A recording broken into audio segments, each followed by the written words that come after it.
Sometimes you don't really achieve what you want to, and so there are limitations. Like the issue is like everything in pre-production and the trials of that. Like what's interesting about this is a lot of things kind of fell apart and then kind of came back together, which is nice. But the expectations of what I had in my head and what actually was the result, there's a disconnect there, and I think that's always the case.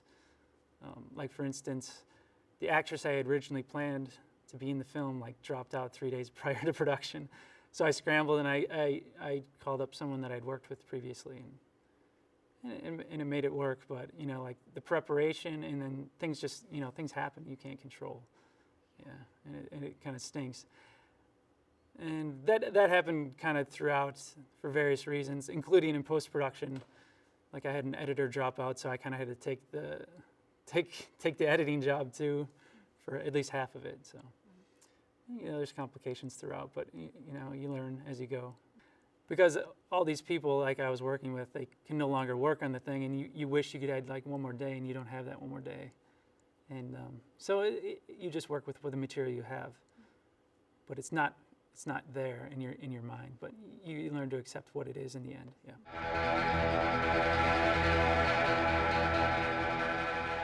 My film is about a character named Brad who is struggling with some of the issues going on in his marriage and his daily life, but primarily his relationship.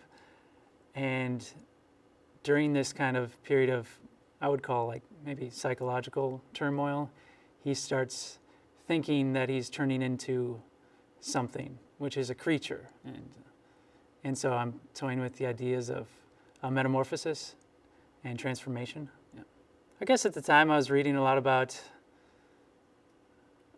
myths about metamorphosis, whether it's like mermen, creatures of the deep, or even like Kafka's Metamorphosis. That was a beetle or a vermin or a bug of some kind. But and then I just thought about the water thing a little bit more, and I liked the idea of water imagery, nature, and I thought about the idea that maybe if reincarnation could happen before someone died, like during some kind of like rebirth as they're living, and then I just kind of brought everything together, and that's what resulted. I don't know if it's fully successful, but I kind of like appreciate some things about it. The way we thought about it production-wise is like working with the effects artist. It goes in 5 phases. So it starts as just a like on the hand, on his arm, and on his cheek, and then we build a mask around that as it goes throughout the narrative. But the thing about the character is he writes in his little book, and he's like tracking all these things, almost like a little neurotic, and he thinks he's like becoming this tree, like rooted, and but it's like false. It's not tree bark. He's turning into actual like scaly. It's like a fish. It's like a different surface. It's almost like something you can't choose. And one of the things I was toying with is like, do I want to make it a science fiction film where he gets like, this is cheesy, but like he gets caught on like a crystal, or like that's the cause of the transformation. I decided not to do any of that. I decided to just not explain it. It's just something that it's a metaphor more than anything else, that like some things just don't hold together. Some things, whether it's job, work, relationship, like a total recycling, a rebirth that was required, and it's kind of a metaphor for that.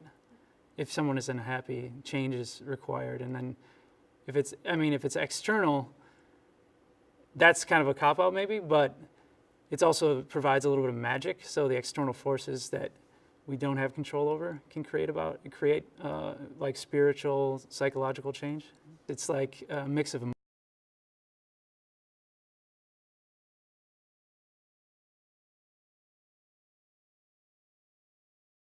maybe it's, I don't know, for the best, and maybe it's more of like a spiritual, like peaceful acceptance, perhaps. One of the things I was dealing with is the idea of like a short film, and how do you structure these things, and like, do I throw in a climax? And the climax is essentially him like running out of breath, trying to get to like a new home near water.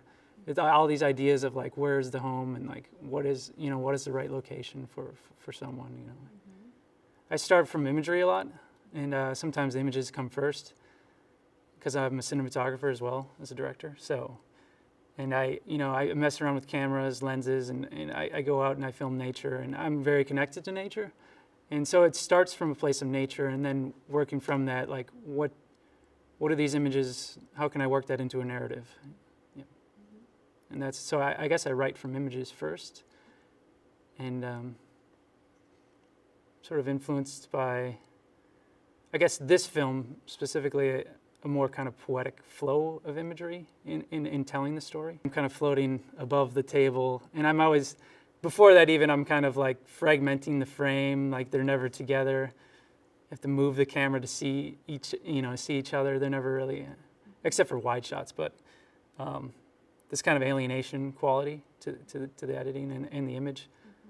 And I think I know the scene you're talking about is when he's already got the transformation and he's sitting across from her, and like she doesn't notice, or maybe he doesn't even notice, like, or it's only in his head, so it's playing with the ideas of whether it's actually happening or not. I think probably, I don't know. I don't think he is changing, because I think that's probably pretty impossible, but I do like the idea of magical realism, so maybe he is changing, but she doesn't notice it. That, like it's not, like it is recognizable to her. So it's like two things at once in my mind. Well, you're kind of limited too in a short film. You can't make those scenes. And you could, potentially if it was a longer form, you could write those scenes where maybe show that a little bit more, the disconnect between what's actually happening and what people are observing. Because he is pretty much alone. But yeah, I definitely wanted to get that feeling across that it is an enigma whether it's actually happening or not. And that's what is important to me, I think. Yeah. And I will always make short films, because I can play with ideas and not become fully committed to an idea that takes longer and it becomes 2 years of your life or 3 years of your life. I mean, shorts can be like that, but features much more so.